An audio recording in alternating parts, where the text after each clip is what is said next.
All right, welcome everybody to Spark of Romanticism with Luke and Kirk. We're going to talk today about the TV show, and it is a TV show, even though I don't know if it feels like it. We'll talk about this, about Andor, which is in the Star Wars universe. It's a Star Wars story. And we're going to talk about it from someone who loves Star Wars and someone who's enjoys it. Is that so? I won't say you're which the one who enjoys it. Okay, I was I'm going the to one who loves it. Yeah. Okay, so you love Star Wars generally. I do. I enjoy it. I definitely enjoy it. I don't think I love it as much as you do. So it'll be an interesting conversation about Star Wars and the show. But first, just so you guys know, we're not going to give spoilers at first. We will warn you. The first part, and I'll let Luke take over here, we want to discuss the first couple of episodes and why, if you've tried watching but you didn't get sucked into it, why you should give it a shot and take it a couple more episodes. So go ahead. And also why, if you don't care about Star Wars at all, or you haven't heard of this TV show, why I would recommend it, and maybe we'll say some things that might get you excited. Like what I've heard people talking about Andor, but you're just curious about it. So both, if you're like, those first episodes are kind of slow, or I've never heard of this and what the heck are they talking about? I think I'm excited to share some thoughts on encouraging the viewing of Andor. And then, like you said, maybe 15, 20 minutes or so, and we'll talk tell more. Yeah, and we'll talk more about we're gonna spoil. We'll tell you. that's good. So don't worry. Yeah, and get into like parallels with great literature from the 19th century and some of the things that we think, or at least I think, make Andor special. Because Kirk, I don't know what you think. You don't. Ever since I suggested the show a couple weeks ago to you. Well, you got me to watch it. You watched it, yes. Yeah. But you know what? And I've deliberately not inquired what you think about it. So I'm curious. Well, give us your pitch before I talk about my side. How about that? So my pitch? Yeah, so you gave me a pretty impassioned pitch that I reread again in a very long text, or it was a short post, and I read it, and that definitely got me not only to watch the show, but to buy friggin' Disney Plus, which I didn't have Disney Plus subscription, which is the only time to see it. I'm trying to decipher from the tone of your voice whether or not it was worth it. Well, I've been trying to cut back on subscriptions, and I was like, all right. No, I mean, I've enjoyed, because I watched some other stuff on there that I was like, I haven't had Disney Plus in ever, really. I think I had it when it first came out or something. So what's your pitch for this show, Andor? Set it up a little bit. Explain what's going on here. Okay, so Andor is a story that takes place in the Star Wars universe, kind of before that first prequel, before Luke Skywalker goes and blows up the Death Star, and it's a kind of prequel to a movie that came out a few years ago, I think 2016, called Rogue One, about the group of ragtag rebels who infiltrate the Empire to get the plans for the Death Star, so that then Luke Skywalker can go and blow it up. And so that movie was kind of popular, I think. And it was co-written by Tony Gilroy. And Tony Gilroy was asked, okay, do you want to make a Star Wars series? And he apparently wrote a manifesto saying, here's why a Star Wars series should not be done, and here's what I would do if I were to do it. Tony Gilroy is not somebody who likes Star Wars. And so he had a list of demands for, this is how I would create a Star Wars series. And if you look at his CV and the things that he's created things, he's written things that have nothing to do with Star Wars and more to do with espionage, with corporate moral dramas. Michael Clayton is maybe he did Michael Clayton. Yes, that might be his most famous one. I see. That was very good. Things like Devil's Advocate with Al Pacino and Keanu Reeves, and he that really makes sense though. Okay, keep going. I'm sorry, but now I'm thinking of Michael Clayton, because I just did one of the show on Michael Clayton. This TV show is from a distinct voice. Yeah, and that's not often what you get in a TV show. And so I'm going to read a little bit, Kirk, of what I did send to you, because I kind of like what it is. I wrote, and it explains a little bit of how I came to Star Wars, because unlike you, I think I was a fan of Star Wars ever since I was 8 years old, watching it in my grandparents' living room because they had cable and just watch reruns of it on, TNT, TBS, or whatever it was. And I was just mesmerized by that hero's journey. So here is what I wrote 9 episodes into this 12-episode season. I've always loved the larger than life hero's journey of the original Star Wars trilogy, but I have not been a big fan of the Star Wars movies and shows since. And I think a lot of people have felt that way. I definitely have been disappointed by everything that's come out since, except for Rogue One. I kind of liked Rogue One, but I rewatched it and I realized, wow, I'm not that much into it. Hmm. I love Andor. I think it might be my favorite. It is my favorite piece of storytelling while I've been alive. And that's this, having finished the season, we're halfway through the 24 episode epic novel. And halfway through, I can say it's my favorite piece of storytelling in my 43 years of existence that has been created in my 43 years of existence. It reminds me so much of my favorite literature from the 19th century. Now, I teach 19th century literature. I teach literature in general, literature at our house. I've been teaching literature for almost 20 years now.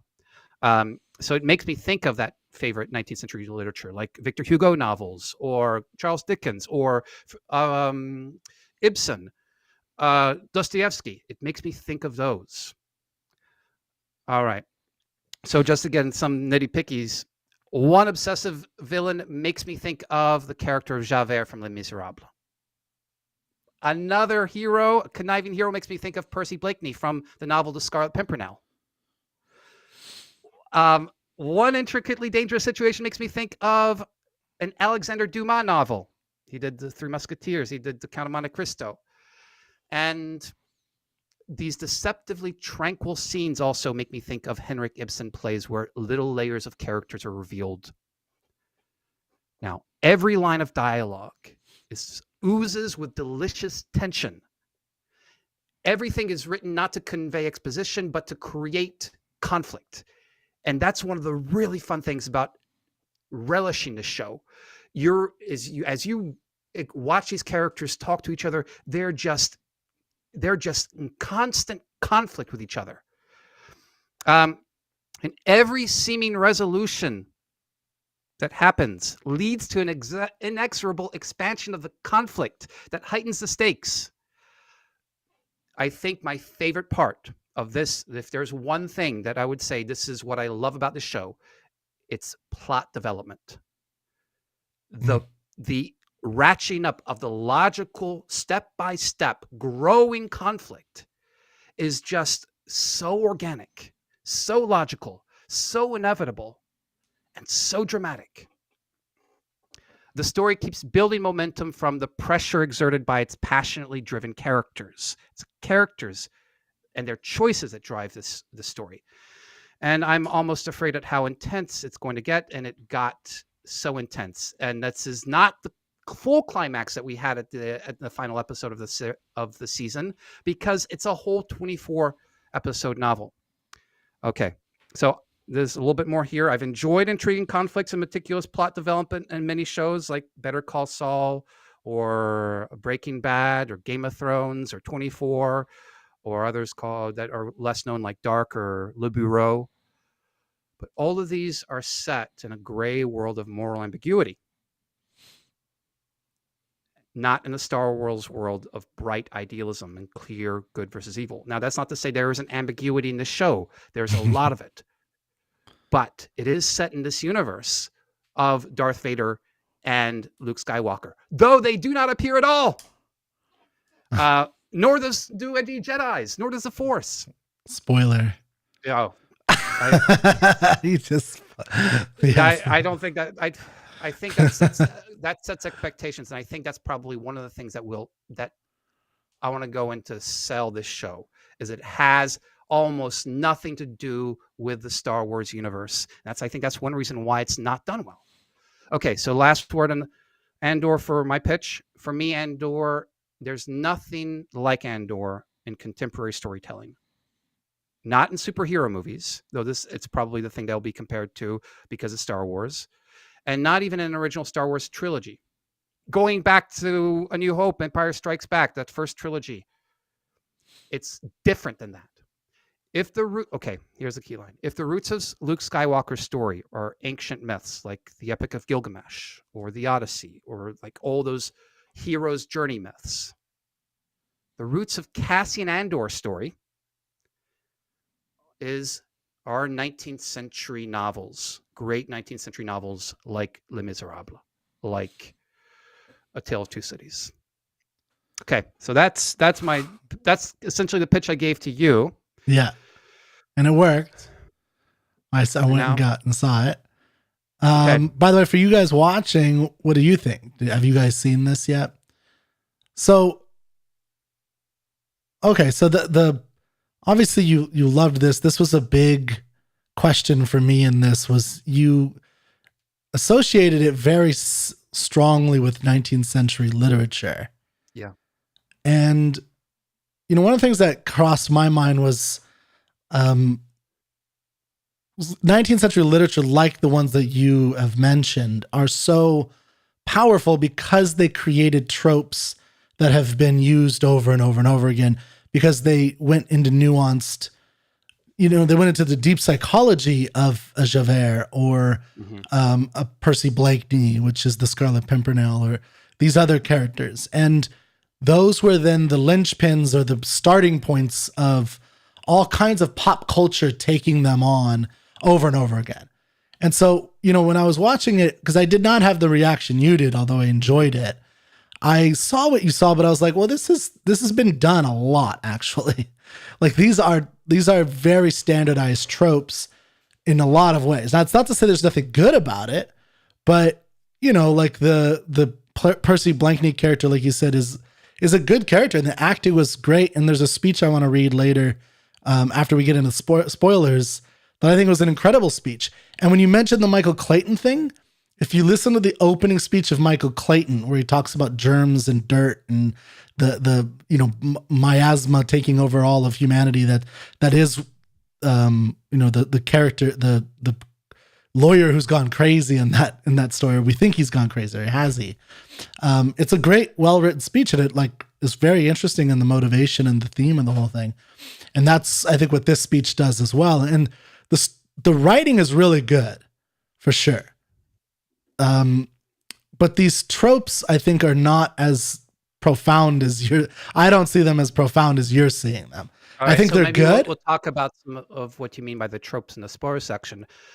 But one of the things I've been looking at is the reception of the show and how misinterpreted this show is and how unpopular it has been, because it goes against a lot of expectations that viewers have for a Star Wars show. And I'll explain a couple of things. So I already mentioned there is no Force. There are no Jedis. There are no Sith Lords.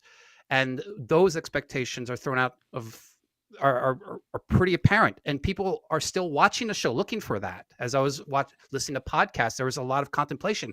Who is actually secretly a Jedi on this show? Who can actually use Force? And yeah, people are watching for the wrong reasons. And also they're watching because almost all of Star Wars that's been done so far has been tapping into the nostalgia of the earlier movies. Where you have rather than creating something new. Obi-Wan Kenobi, like the whole thing with the newest trilogy, they basically recreated the story of the original trilogy. Yeah. And so they're trying to draw on your nostalgia, like Boba Fett, not the Boba Fett show, but the Mandalorian show, where there's Baby Yoda. Yeah. It's simply meant to see, all right, the Mandalorian is like this character Boba Fett that you liked when the original Star Wars came out, and now there's a little Baby Yoda, and so you get to it's less about, all right, let's break new ground for a new story and offer you up something you're kind of familiar with, and then it introduces even that story, the Mandalorian and the Boba Fett sequel thing. It brings back characters from those from the previous trilogies. Yeah, it was like one of the best scenes in all of Star Wars when that happens. It does that because it's it's tapping into what you already know. And there Yeah. is none of that service to nostalgia in Andor. And I think that's one of the reasons why it's not done well with Definitely not Star Wars season fans. one. And it's not done well on Disney Plus, because this is not a children's show. Disney Plus is something that families get and they watch Star Wars Yeah. together. This is not a children's show. Now, it's not an adult show in the same way that House of the Dragon, the Game of Thrones show, is, where you're seeing like horrific graphic violence and sex and so forth. No, I think this is an adult show because it's asking certain questions that are very different than a child would ask. A child in Star Wars asks, what does evil look like? What does growing up to be a hero? What does a moral universe look like? A good versus evil universe. This show asks very different questions. Like, Mhm. what does it take to become somebody who is not a scrapping um, Hobbesian who wants to get what is his own and become an idealist instead? Or what exactly does evil look like and in the nitty-gritty everyday world? And or how does one go through a transformation? And this show offers answers to these questions that I have not seen in any other literature anywhere. And Any other literature? What do you mean by that? any other literature, any What? literature. Yes, absolutely. What do you And mean? You've never seen transitions in literature? I've never seen the answers to some of the questions that this show is asking in any other literature. So what's the question again? So here's Like, a few questions. what does it take to be a rebel? What does it take to transform your soul? And it offered, now that's a question that you've seen in many You don't think places. that's in like Harry Potter and Hunger Games? But it is, that question is, but the answers that this show provides is so different. How is it different? What is a villain? So that's something that we can get to the well, the spoilery villains, part. yeah, I think are like all modern thing. That's where they tend to be the best for sure. Now the villains, I completely and then agree. this Percy Blakeney guy, the character, and but the guy who's closest, he's definitely the most engaging. I mean, Andor, I don't know enough yet, because we'll now when talk we talk about spoilers. Yeah, I will indicate to you kind of the highlights of his transition and the commentary that this show makes on what it takes to transform your soul. Yeah, I mean, I think I know what you're going to say. So, do you want to go into spoilers now? Because it looks like I've got a couple more things to say. The things that I had to say you didn't want to hear or talk about. Yeah. So yeah. A couple other things. Now, I think I've heard a lot from folks that this show is slow, and yes, and it wasn't till the 4th episode that I got into it. Oh, I was into it from moment one. Oh yeah, you were? Yeah, how could you not get into it? It's really engaging. Like the question of his character. If you watch a show and you're not interested in the question of the main character, I don't know why you're watching or reading literature.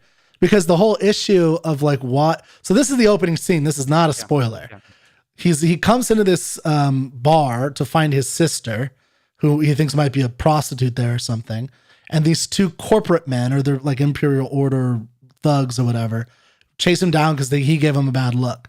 He headbutts one, and they wrongly accuse him, and they're gonna shake him up and maybe take him to prison or something. And so he headbutts one, takes the other guy. When he headbutts him, he accidentally kills the guy. He kills the guy he headbutts. Yeah. Right? Yeah. And this is an interesting scenario now, because now the question is, what is he going to do with the other guy? Right? There's two of them. So, and he ends up killing this other guy. And right then I was hooked, because I wanted to know who this person was. Was he good? Was he bad? Because, that is straight up murder. The other guy should not have done it. Now, like you're saying, you peel back the onion and we can go to the spoilers of how it shifts into this world. Yet. No, I know, but I'm saying like we can do that. Yeah. But anyway, I was hooked right from the beginning. Okay. So the reason, I'm glad you were hooked from the beginning. I wasn't hooked from the beginning because I still didn't understand what the conflict was. It was kind of slowly giving us a little bit of what this world was. It had set up how Cassian Andor had gotten himself into trouble, and things were starting to escalate, but it was still not quite there. And it felt for me, and I think that's a lot of folks have like watched the first episode, 2 episodes, and have said, you know what, maybe I'll wait for the whole season to come out, which is out. Well, I do It's out now. that. Yeah. Um, I always do that. I hate waiting week by week. I think I love waiting actually. I don't like that. And the reason why episode 4 was the one that got to me is because then that's where you get introduced to how broadly the conflict is going to get, where the events from the first 3 episodes finally start to have repercussions everywhere else, and you get to see how they play out for other little sections of characters in different worlds and so forth. Now, I think this show is not written episode by episode, and what I mean by that is it's not created so that you have a binge-worthy episode where you have a very dramatic, inciting action and then a cliffhanger. There are often no cliffhangers at the ends of these episodes, and what you're asked to do is to keep going, keep building the world, keep learning these characters. We don't get introduced to a lot of these characters until the 4th episode. Keep learning a lot about them, and then slowly we're starting to get into something dramatic, and then it's not till episode 6 that you have a great action sequence. You have maybe a couple minor ones, but it's a lot of talking up till then. And I think a lot of folks are like, what? Where's the lightsaber duels? Where are the space battles? I was rewatching that movie Rogue One that Tony Gilroy was co-writer on, and it's 50% space battles.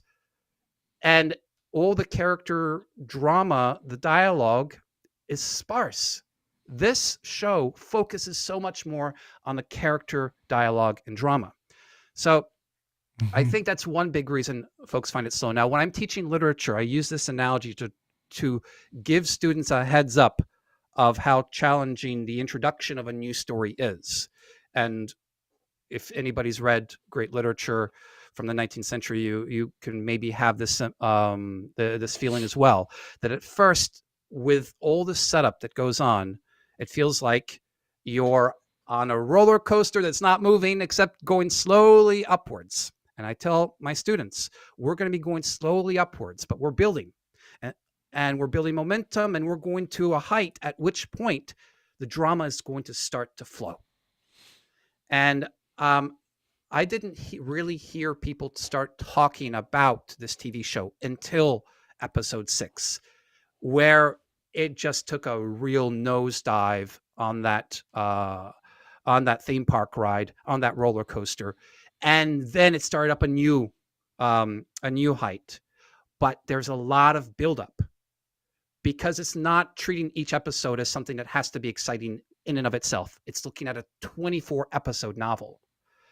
So I think that's one thing to bear in mind while you're. But you're talking about it like that's the only show that's ever done that. I don't feel it's not the only show that's done that. No, there are lots of shows that have. Like Game of Thrones does that, and to an even greater degree than this will ever do. Yeah. Even through this. Now, they screwed it up in the last couple seasons, but the story is developed very well in the first 4 or 5 seasons for sure. And the character arcs and all the intermingling of the characters, where there's expansion in the world keeps growing and growing, like you're saying. And so I'm not understanding why you think this is the only show that's ever done that in the history of cinema. I understand you love it, but and that's great. But but here's the difference between Game of Thrones. There are a couple differences. And I've watched all of Game of Thrones a couple of times. And it's an adaptation of a novel that is already written not for television originally. That's one big difference. This is all written for television. And each episode in Game of Thrones, if you watch each episode, it is written by episodic TV writers meant to create something, a kind of climax at the end of each episode that is then going to create a cliffhanger for the next one. And they don't keep in mind the whole arc of the story. And they couldn't for Game of Thrones because it hadn't been finished yet. And so one of the reasons why the ending feels like it comes at such a fast pace is because they did not plan for that ending. They just kept doing TV shows. The first few seasons are rather leisurely, and then they've got to kind of, okay, we got to pack in an ending, and they do it. This is conceived of and written already as a whole. Yeah, I'm talking about like just season 1 in of itself does exactly what you're talking here. It doesn't have the cliffhangers in each episode, and the season has a much better ending than this one. And although this is a good one too, I look, I like the show. I don't want to disparage. No. But I'm challenging here to the kind whole of explain point. what I love about it. Yeah. Okay. So, but that's one of the things that I think is different from Game of Thrones, is that this is conceived of as a whole story, not as let's go season by season.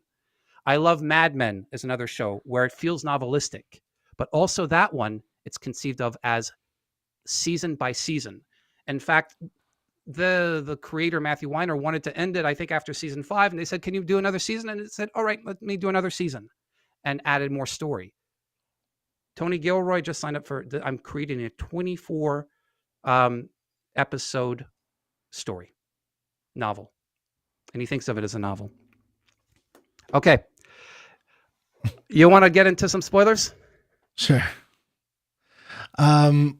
Okay, so I don't know where to begin now because I had I had some thoughts that I was saying earlier. Yeah. Yeah, I don't know. I don't agree with a lot of that. I think there's a lot of shows.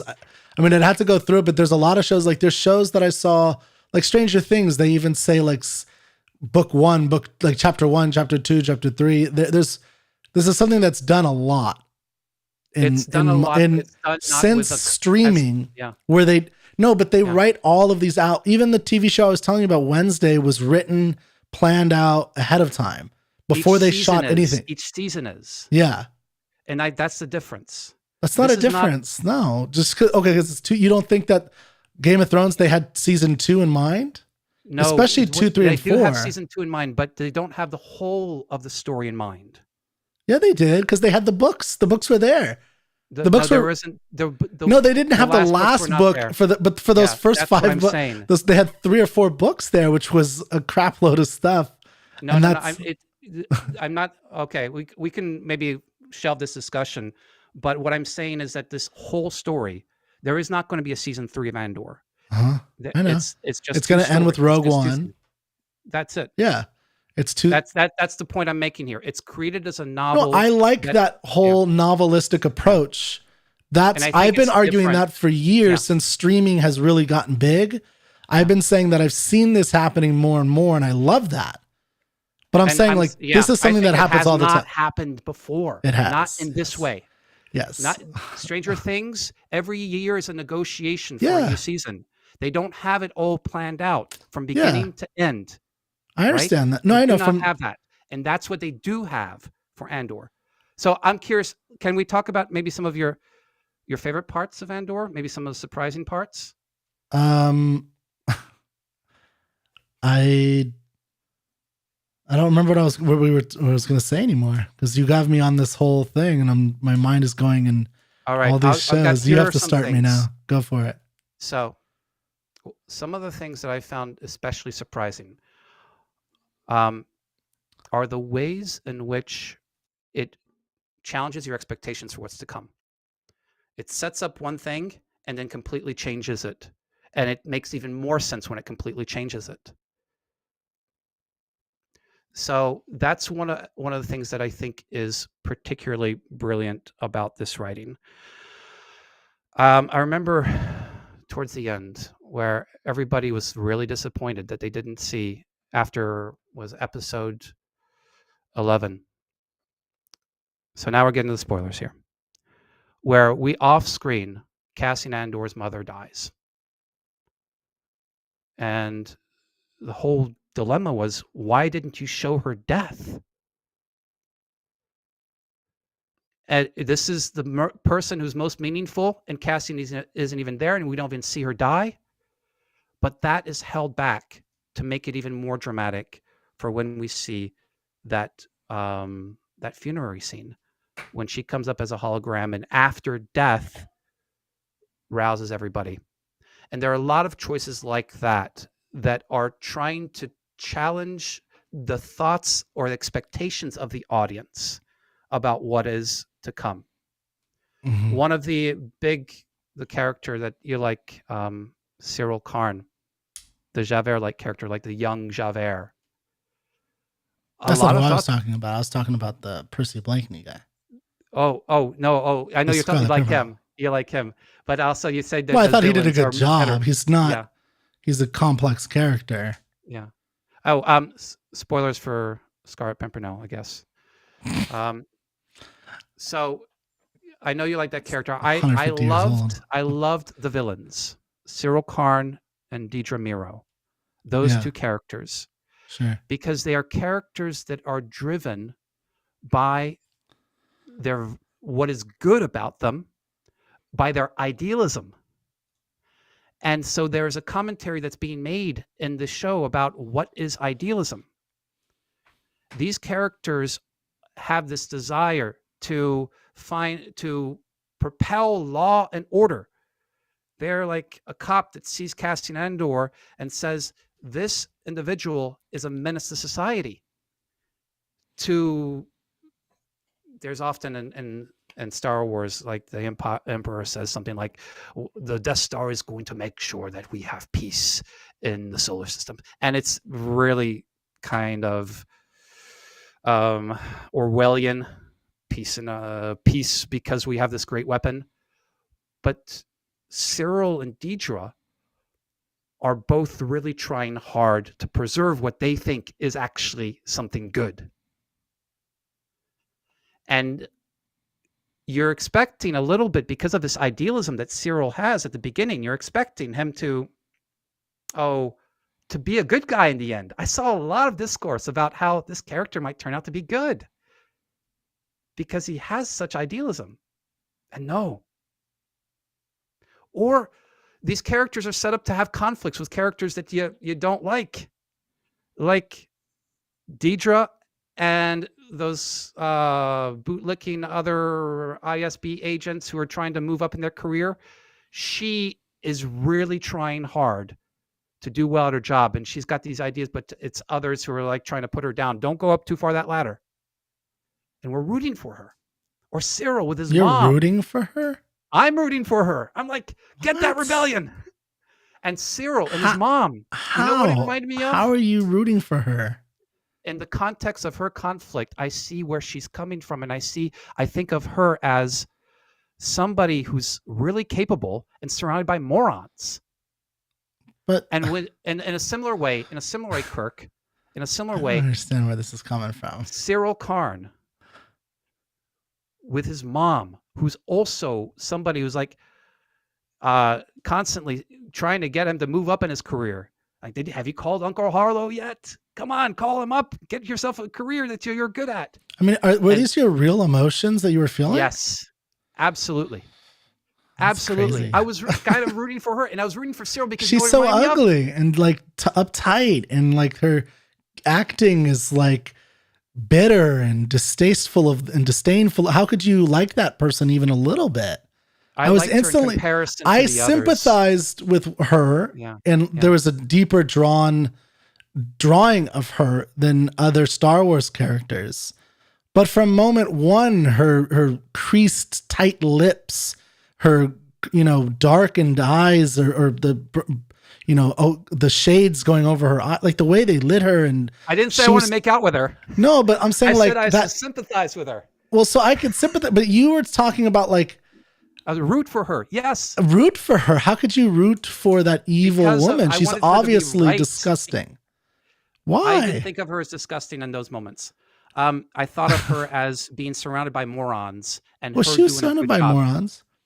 What's that? Yeah, but that's what you get in that story of the Imperial Order. Like, is it's all very sterile. That's always how Star Wars does it. It's orderly, right? It's this very orderly world, and everything is supposed to be. What you have is like the Cyril character, whatever his name is, and like his boss, who's like the guy at the beginning, who's his boss, who's the world-weary manager of Ferrex, and he doesn't care that his guy, or he like is wearied that his men are killed, And he knows they're going to prostitutes and they're doing all this stuff. He's like, it's going to look the other way. It's just more paperwork. But then you have the real gung-ho guy who really believes in what he's Cyril. doing. Yeah. And that's Cyril, right? And he's actually a believer in order. And what you have during the rise of the rebellion is you have the rise of these types of believers. And that's what has to happen. And I thought that was well done in the story. But I mean, from moment one, his cowardice and his grossness and his, all those things were really, really turned me off from him. I thought he was a very gross character. I thought he was a gross character too. Because he's the type of person who will kill you and just walk on, and like he's a Hitler type character right from the beginning. He is like a Hitler Youth character. Yeah. But like not one who's forced into the Hitler Youth. He wants to be part of the Hitler Youth. No, he's a believer. He's a Nazi. Absolutely. Like he's a flat out Nazi. But there was a moment where I was sympathizing with him when he was with his mom. Well, yeah, with his mom who does not have the same idealism. So there was something, it made me think of Peter Keating and his mom, and how his mom is like focusing, and I'm like, honey, how about your career? How's it going? And continually pushing him. And he's just got one desire. I want to crush this vermin of Cassian Andor. I want to crush him. And I was like, almost, whoa, okay, I can side with you a little bit here because I see how awful your mom is. Well, so why do you think he does that? Hold on, but why do you think he does that? So the mom reveals something. Why do you think he's stuck on Andy or Casso so much? Cassian Andor? Why is he stuck on him? Because there's something that I think about Casso that irks him. And there's certain little indications of this that really irk him that are, I think, brought out in interesting ways in the mother scene. So what is it that you think? I mean, I think like he's lived this very cloistered life where his mother's like very overbearing on him and has imposed in him this kind of moral view of the world that he's trying to achieve.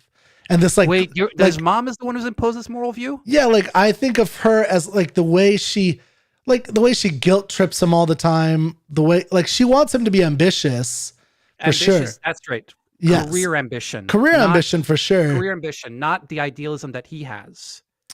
Yeah, no, I think you're right. I don't think he got his ambition from her, but I'm talking about like the underlying motivation for what the order that the imperial order is supposed to bring into the world, and that's the good, right? That's what he sees as the good is all the order, and he's one of their souls, right? He and saying Casso that he broke the law, yeah, and Casso not only broke the law and he killed 2 of their men, but that it's one, he's getting away with it, right? And I think there's something. I mean, I don't know. Maybe I'm reading into this, but I think there might even be something subtly hinting at like the color of the skin and the race, a subtle racism. I think there's subtle racism, but it's not played up too much. It's not played up much, which I think is good that they didn't play it up too much. I think that's really good too, because I think you're right. It's more about his kind of his driving force for this kind of order in the world. And but he sees him as like dirty and unfair that he gets to break the rules. And that's a lot of the villains that we see others like that when they're on Aldhani, for example, like, oh, those Aldhani, the stinking Aldhani. Yeah, exactly. They're very judgmental of other people. Kind of indication of one of the things that animates the empire and those that are true believers is the setting order upon all these different people and cultures that don't fit into a kind of hegemony, a homogeneity that the empire is trying to impose on everything. Yeah, which is in all the Star Wars. I mean, that's the idea of but you see it more real here because it's not such a grand scale, because it's able to hone in on characters. Yeah. So you're able to see like, oh, this is a real thing. Like it's actually scary here. One of the things I didn't like as much about other Star Wars, is like there's that joke that they can't, that the stormtroopers can't shoot anything, right? They can't miss, they can't hit anything. And that's partly, I think, a recognition of just like the lack of danger. But here there's real danger. Like people die, people you care about die. I mean, Luke Skywalker can never die. Yep. Obviously, there's not a chance in hell he's going to die. It's about how he does and the decisions he makes, and that's fine. But he's never going to die. It's not possible. No, maybe No, in I think another that's a great scene. observation about But this. And I here, think that's one reason. Andor might die. Right? He has his friends definitely do die. Yeah. His mother dies, or his adopted mother. Like, he has real problems, and he, like, the scene where this is one scene that from a plot standpoint is the only major flaw in my opinion, because I agree with you about the plot progression, but it's the way he gets arrested really bothered me, because it's just a kind of random event. It's an accident, but I've got some thoughts on that. It does do what you say. I agree that it still does what you say by showing him and Cass that this Imperial Order, he can't escape it. He has this view, we're going to go off into this island paradise and escape the Order, right? He wants to take his mother there. And he learns that you can't, because the Order is everywhere. So that's what he learns. And I think that's a good thing. You know who's responsible for his being arrested? Himself. What do you mean? So after Aldhani, after the heist that he made successful, and whose primary intention by Luthen, the puppet master of the rebels, was to make the fist of the Empire come out even more strongly. The fist of the Empire does come out more strongly. Yeah, that's and true. That's a good point. Squeeze I agree. everybody. Yeah. And the fact that he gets arrested is because they're cracking down. The fact that he's getting however long a sentence is for just being loitering, basically, is because of it used to be 6 months, she says, the judge says, and now it's 6 years. So that's it. It's a demonstration for him of the consequences of his actions, and fits exactly right into who might be the John Galt of this story. Who? The John Galt of the story. He's the John Galt? No, not him. Oh, who is the John Galt of the story? Luthen. Oh, I see. Yeah, a character who's orchestrating things to make the decline of civilization happen more rapidly in order to expose the premises. Because one of the things that, going back to Ferrix, where they've never rebelled, and nobody's ever really rebelled, and everybody's kind of the rebels are like Mon Mothma. Okay, we're gotta be kind of nice, gotta make sure. But Luthen, his whole purpose is to try to get the Empire angry, for them to impose more of their strict order, and to get people upset to see what the Empire is really about. Yeah.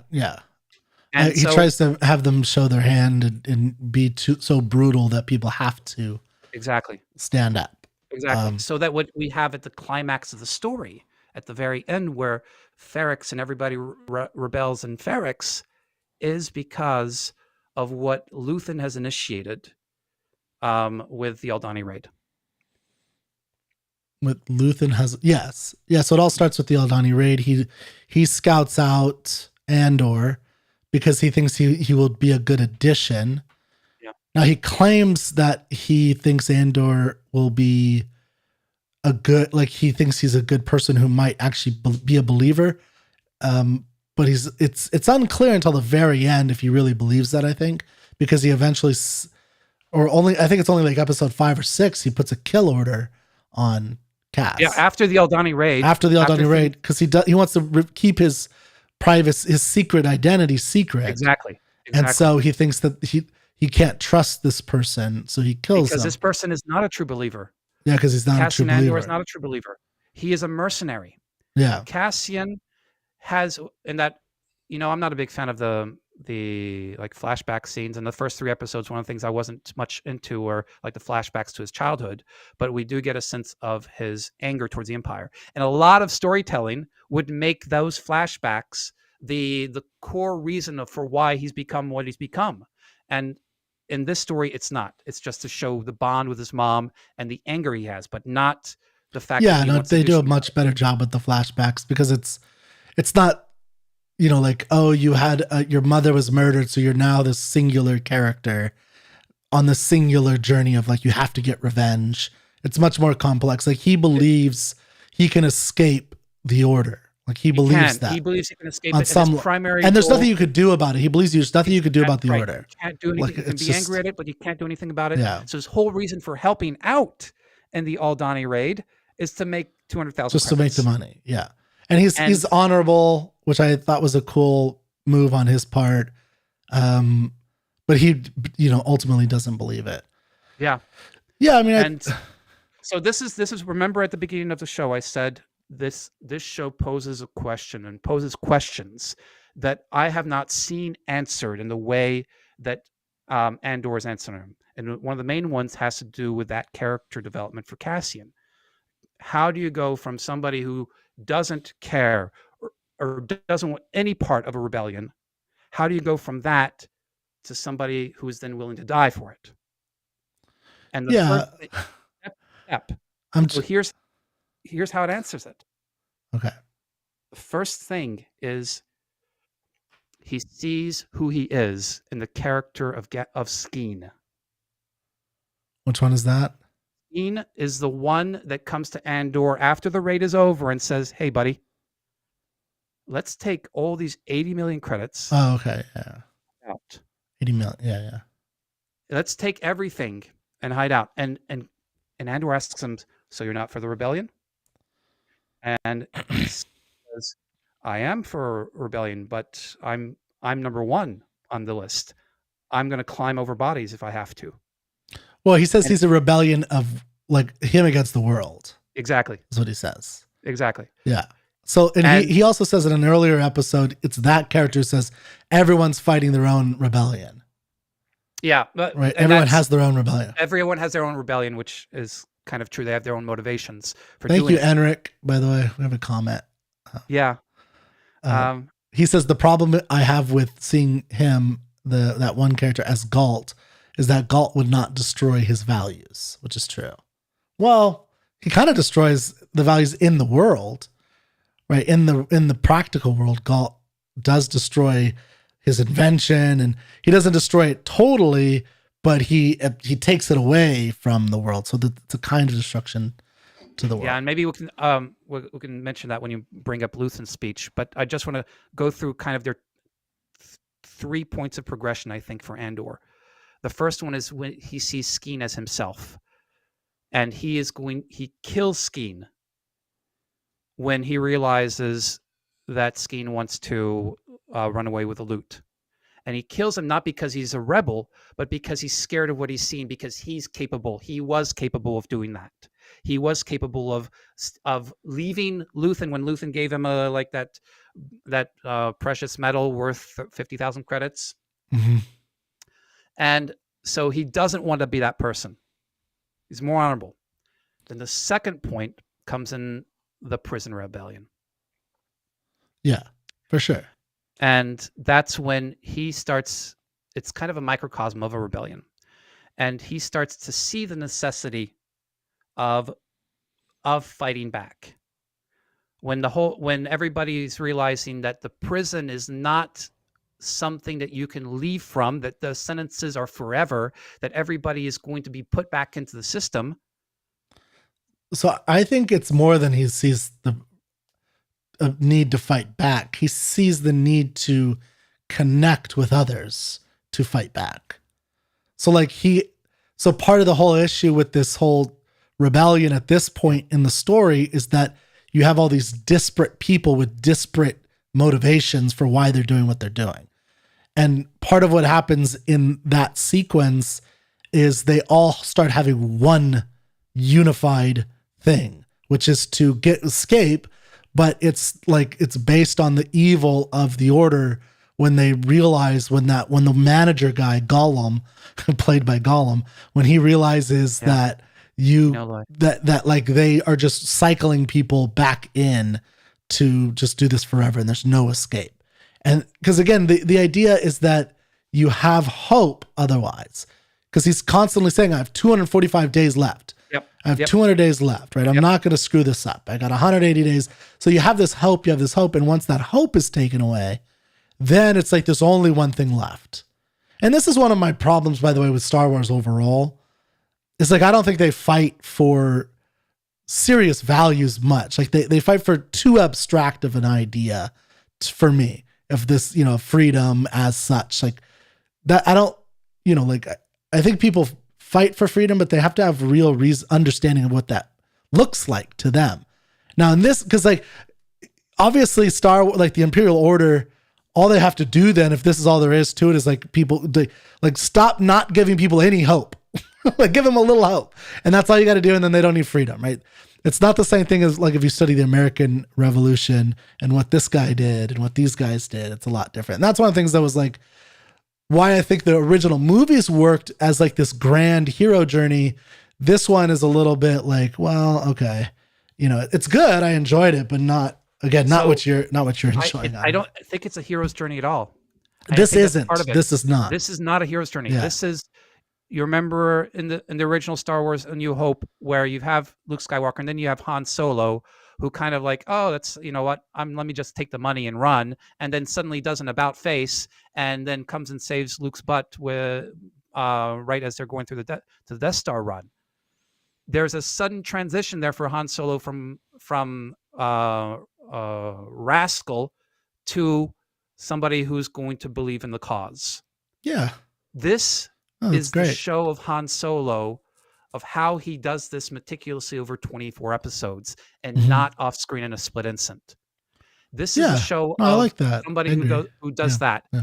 Now, and that I like what you're describing in the prison sequence where everybody's got to buy into one idea and have to be willing to sacrifice themselves. Like to be one of the group. That is a fundamental theme of this whole story, is you have to be willing to, which I think in a war, you do have to kind of put yourself into that situation. And I'm glad you brought that up, because I think that's an overriding, that's eventually where Cassian gets to. But that one of the things he has to convey there is he becomes a leader. He becomes a leader in the prison, not the leader in which he is leading the rebellion, but in the leader of convincing the person who is the rightful leader, the one that everybody's going to listen to, the Kino Loy character, convincing that person of the need to rebel. If you listen to the speech that Kino Loy gives, the one way out speech, he's repeating the words that Andor had given him previously. The same words. So at that point, Andor has become a background leader. Now it's not on a full grand scale yet. It's just, he was a leader before that. What's that? He was a leader before that for sure. Big time. Like on the Aldhani, he was a major leader. Like the one guy who wrote the manifesto was feeling nervous, and he gave him energy and power. And like, he told him like a little speech about, we're always nervous the day before. You'll sleep better tomorrow night. We're going to get through this. And like, he's being a leader to all of them, I think. He's showing those qualities. I completely agree. And like he sees them, their plan, like their plan that they're going to have, and they don't know how to fly. You can't do that. You don't know how to fly this thing? He's like, really capable. Yeah, he's very capable. Yeah. So, I mean, like, I agree with you that he's like, he's increasing his leader. Like, I think I'm adding to what you're saying. He's not a believer at that point. He's a mercenary. Yeah, he's living for himself. Yeah. So he's doing things for himself. To live for this cause. He has to live for the cause eventually. And then at the end, he's got to he's influenced by his mother, and the fact that his mother, and the beautiful irony is, why does his mother suddenly become a passionate rebel leader? For him, to see him become a hero. Because of him. Well, okay. Oh, because of Aldhani. That's the symbolic thing. If they can do it. Yeah, exactly. So there's a lot of those. His intention. So there's this really dramatic scene where he's like, "Mom, let's leave," and she's saying, "I can't leave. I've got to be a rebel now because because of what happened in Aldhani." He's like, "I was." Well, that's in the manifesto too, right? Like the one, like there's little rebellions everywhere. Yeah. Right. So there's every time you like do one little thing against it, against the Imperial Order anywhere in the galaxy, that's a rebellion. Which is right. Like there's that kind of thing. So is Luthen a villain? Well, I don't have to see the next episode, but Yeah. I mean the next season, which I don't like that they broke it up like this. That's very annoying to me, because I might forget to watch it or something. Look, so like because it ends. So this is a spoiler if you made it this far in the video. Like it ends with Andor coming back to after there's this rebellion that starts. It's essentially the spark of the rebellion on Ferrix. He goes back to the ship of Luthen, who's come there to kill him, and he tells Luthen, and he realizes Luthen is there to kill him, and why he's doing that. And I think at that point, Andor understands why that's necessary, because the greater cause is more important. I mean, that's one of the fundamental themes here of this whole show is the greater cause is more important. You have to sacrifice yourself, or the type of sacrifice is necessary for a rebellion. And then the last line of the show is him saying, "You'll either have to kill me or take me in." And by take me in, he means take me into this rebellion. It's one or the other. You have to trust me or kill me. And he goes in that option, which I thought was a cool ending, actually. I mean, I thought it was a good, and that's a cliffhanger for sure. There's obviously, he's not going to kill him because he's in the movie Rogue One. So he's not going to kill him, but it's a good, and a nice full circle too, because it's kind of starts on Ferrix. It's, like this, they had, there's a lot of really good filmmaking in general here. For instance, in the first couple scenes with those flashbacks in the first couple episodes, you can notice a parallel between his journey on that other island and what's happening with the mysterious man who turns out to be Luthen.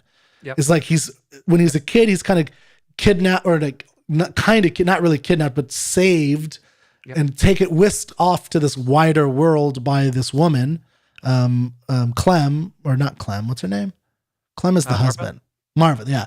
And the same and they're showing it literally side by side with it. So I thought for a flashback, they did a really good job because I agree with you. I'm not a big fan of flashbacks either, but it drew that in. And so in the whole overarching sequence of the season, it starts on this Ferrix where he's like not this guy who's just trying to get the hell away from this accidental murder of the opening scene. And then it ends with him saying, "No, I'm going to join in this rebellion." The thing that started this all, these guys who were thuggishly attacking him, ends the whole thing with he is now going to commit fully with his whole life or death. And by the way, can we give a Rogue One spoiler? Sure. So I think part of what makes this even more powerful, if you've seen Rogue One, is how he ends in a very quick amount of time. Right? The ending of him. I guess I won't say, but you can figure it out. Can I riff off a little bit of what you enjoyed about the writing? Because I want to point out maybe two quick things in the way the story is told that that makes me think of 19th century literature and how stories are told. You point out the parallelism of the flashbacks with the story of, or the traveling of Luthen in the first 3 episodes. There is a lot of juxtaposition or parallelism with the characters. And one of the main ones is Cyril and Andor. They are living parallel journeys throughout to this growing idealism in each, even going so far as their relationships with their mother. We see 2 very different kinds of relationships with their mother. And throughout, they each have all step by step this kind of growing parallelism. It's a little bit like Howard Rourke versus Peter Keating and that parallelism in the beginning of The Fountainhead. So that's one way. Another way is how ideas are made universal. The same things are said over and over again by different characters.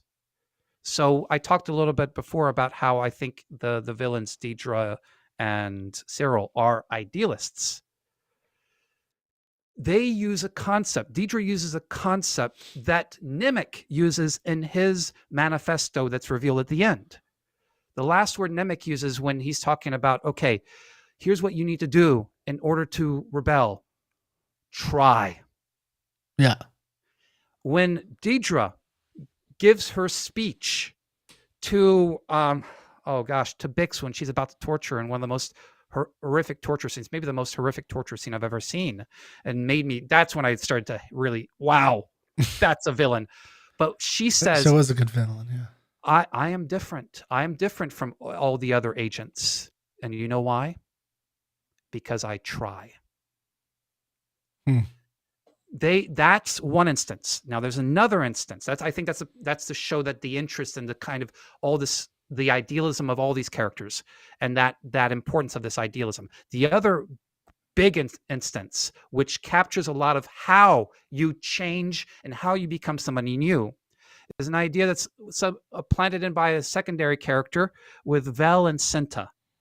They are the two lovers who are both rebels, but Vel comes from highborn, and she's more interested in the relationship. And Cinta is saying, no, we have to put our relationship on hold. And you need me because I'm a mirror for you. I show you what you need to know in order to keep going with rebellion. And then Vel uses that same line to Mon Mothma, who has her hesitations. And Vel says to Mon Mothma, I am here to show you what you need for this rebellion. We are fighting for what is against the dark. And that idea of an individual being a mirror for another is constantly repeated throughout. And I think that's the key to how Cassian grows and changes. Sure. It's a key to also how Cyril, he sees a mirror in Deidre. He grows and changes by seeing the idealism that he needs reflected in her. Yeah. And Andor, his first mirror is with Skeen. He sees himself and he hates it. He shoots it. Then later on, he starts to see, okay, I am like this guy, and Kylo, the warden, the prisoner, and I'm going to bond with him, and I'm going to help him. I'm going to be his mirror. And later on, it's his mom who is his mirror. So this idea, you populate the people in your life with those who can help you change, is I think one of the fantastic dramatizations of this show, thematic dramatizations of how do you change? How do you become an idealist? Bring idealists into your life. Sure. Yeah, I mean, I think that's... So as I was watching, true. that's what got me really excited for the show. And there's somebody else who brings up the mirror idea, and that's Luthen. Yeah. He says it in his speech. Do you have the speech? Well, I think we're past our time though. But oh, you want to go for a few more minutes? Sure. Okay. All right. So this season 1, episode 10. This is when. So one of the characters in the. By the way, Enric is telling you should write your analysis of Andor, Luke. I might. I've been thinking about an article. So, so season 1, episode 10, we have Luthen is meeting with one of the spies he has put into the Imperial Order, who is actually, you've seen him pop in and out very in the background, and he looks like a non-existent or non-important character, but then he ends up being the guy who's giving all the information that they need for all these activities. He's really important to this whole operation. And that, again, I think goes to the whole thing about like the rebellion is kind of like all centered around Luthen at this moment. And it's Luthen and who's the other character, the other big rebel leader? Saul Guerrero.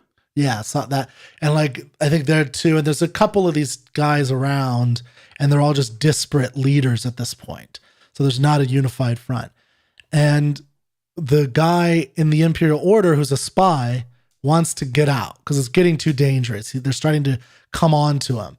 And he has a wife now, and he's like, and so he's got a kid. He's got a kid and a wife. When he's talking to him, how's your 1-year-old daughter? Yeah, yeah. And so it's like, so he comes up, and by the way, the cinematography is beautiful. It's a great acting sequence. I mean, it's definitely the most memorable. To me, this was the emotional climax. I think the last episode just didn't get there for me because I think they're maybe waiting for season 2 or something.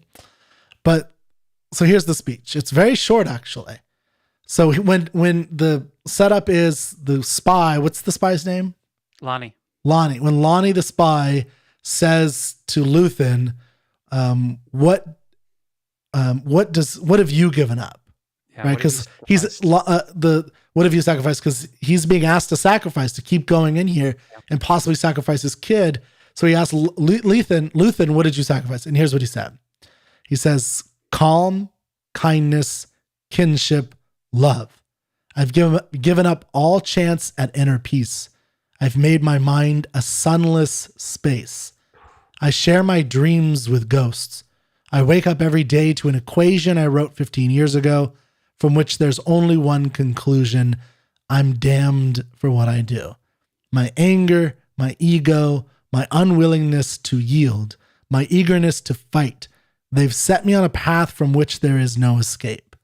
I yearn to be a savior against injustice without contemplating the cost, and by the time I looked down, there was no longer any ground beneath my feet.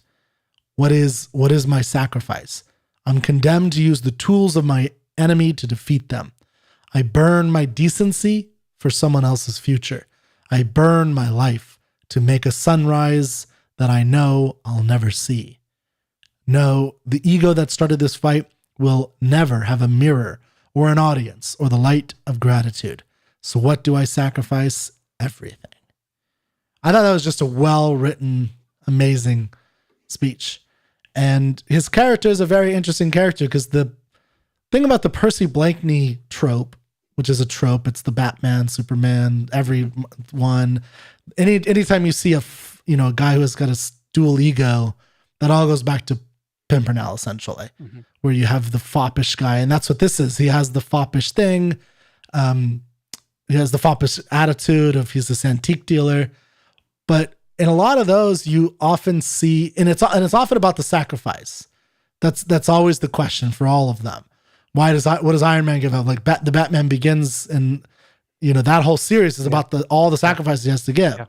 And there's some good speeches that happen in there. And I thought the Scarlet Pimpernel is great though, because it plays up the romanticism and the romance element. You see that here, like they don't really explore, at least in this episode or this season, you don't see that much of the specific things he's giving up yet. Maybe it'll happen later. I don't know. Like you can kind of tell because he's living this dual life. And this is part of the tropish thing that is my criticism, not my criticism, but like I don't understand where you're coming from with how elevated you're making this, but is that this is a good thing that this TV show is doing. They're using this trope that we all kind of know, that feeling of that is all these other shows and things that we've seen of him, of that character. And he put a really beautiful in the sense of symmetry and well told. It's a pretty dark and daunting speech here. And it's told in this horrible way, but this is the cost in his view of a rebellion. If we want to have a rebellion, this is what we have to do. We have to sacrifice our decency for someone else's future. And, you have to be brutal and killing. Like there's a scene in the movie Lincoln with Daniel Day-Lewis. I think it opens this way, where the men are in the most brutal life or death killing scenario. Like both men of the North and the South. This is Civil War.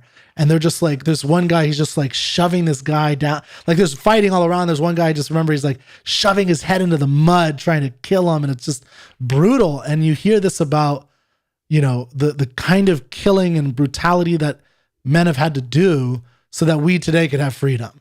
And this, I think, is like that speech in a sense. That's how I see this. Yeah, and I agree. And for me, that speech also shed light on other characters and what they've had to sacrifice, and specifically Mon Mothma. Yeah, the senator is sacrificing her daughter. Yeah, her daughter. Although, do you think she has a choice? What's that? Do you think she has a choice at that point? Yes, though? she can either keep going with helping the rebellion or not. No, but I mean, I thought she had to do that because there's an accounting. There's an accounting thing. So she was like, so her previous actions. So maybe one way to think about it, like this speech is like her previous action put her on that path. And so she had to do something about it. And this is all she could do. Yeah. And so it wasn't a choice necessarily. Or it was, but she has a choice because she exercises it to some extent. She says to the gangster, "No, I will not do this." And she searches out another way. yeah. And she does actually have another way. She blames her husband. So she sacrifices whatever. She didn't have much with her husband to begin with. She blames her husband for all these debts, gambling debts. Yeah. So she's severing even more that relationship. And then you've got the Vel and Cinta relationship, where Cinta is trying to say to Vel, nope, we cannot be in love with each other. That's come secondary to that. Mm-hmm. So Luthen's speech was less about seeing what he's sacrificed and more about explaining why all these other characters are sacrificing what they're sacrificing. While I don't agree with you on the intensity of the 19th century, what I do agree with is that the writer and the creators of this were really, really good at having a very strong theme in their mind. Like it's hammering that home in all different characters. Like they cut out, there's no superfluous characters here. All the characters are relevant. They're all adding to this broader theme of what I think overall is about the sacrifice necessary to have a rebellion. I think that's a great statement of the theme, Kirk. Because that last line for Andor, which he says, kill me or take me in, he is ready to die.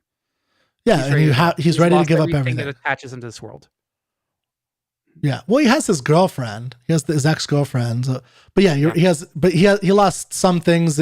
I don't, because if he lost everything, I think it would be less meaningful, right? I think the fact that he's not. He hasn't lost everything. Have you seen the Mel Gibson movie Patriot, or even with Braveheart, of course, where they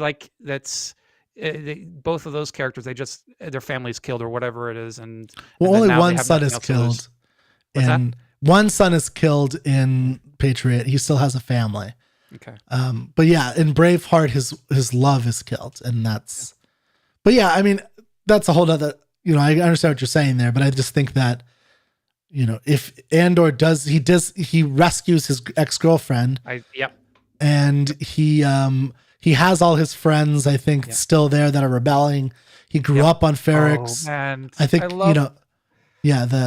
I love his friends in Ferrix so much. Yeah, they're great people. Like I don't know if the guy who, so there's a Brasso. great symbolism with, it's like I said, I agree with you. It's very well done. Like everything is very purposeful. So the brick that is, they put all the dead people in a brick and they make a wall. But did you notice what this brick was used for? The brick of the mother who instigates the whole rebellion. She's the first weapon, right? And so the guy hits the stormtrooper. That's the first thing that happens. That's the shot heard around the world, essentially. And it's the brick so I thought that was a very good thing of like, so yeah, like I said, I agree with you that it's super well made. And I hope it gets more exposure. I do not think it's what you're saying it is. Like it's the only one that's ever been done in the history of the world. I need to write that article. I think it's for me. Oh, you're fine. I think you just probably hit something. But like I said, I do really enjoy it. It gives you a lot to think about. There's a real meaning behind it, a serious meaning. Are you still there? Yeah. Okay. Can you hear me? Yeah. Yeah, I think it's through a different microphone, but that's okay. Yeah. So no, for me, it is utterly unique, and this show is utterly unique in the world today, and it's so much makes me think and reminds me of my favorite 19th century literature. Yeah. Well, you should write the article if you're interested, but just make sure you, please, for my sake, incorporate how these are all tropes that are very standardized tropes that come from the 19th century you're talking about. And so what we didn't get to talk about, what I wanted to talk to you about more earlier on, but you weren't interested in, was the whole idea of like your love of 19th century and your knowledge of 19th century, I think elevated this to more than it actually is, which is part of why you should read more literature. Because I think it does do that. Like you see these types of things all around and you're, filling in a lot of stuff with it. And it's good, because I saw what you were saying. I saw the Javert. So yeah, Enric wants to read the article. So you already have one, you have 2 readers. So there you go. That's a good start. 2 is better than 0. So, well, as all right, Enric. Well, thank you for joining, Enric. As Nemec says to Cassian, when they first meet each other on Aldani, and Cassian takes a look at Nemec's manifesto and is kind of like, okay, all right. Nemec says, you, Cassian, are my ideal reader. So Kirk. Is that what he says? Oh, that's right. That's good. You might be my ideal reader. Yeah, I don't think I would be. I think Enric maybe. Enric is your ideal reader. So thank you, Enric. Thank you, Luke. It's been fun and interesting. Appreciate it. Thanks, Kirk. Goodbye, everybody.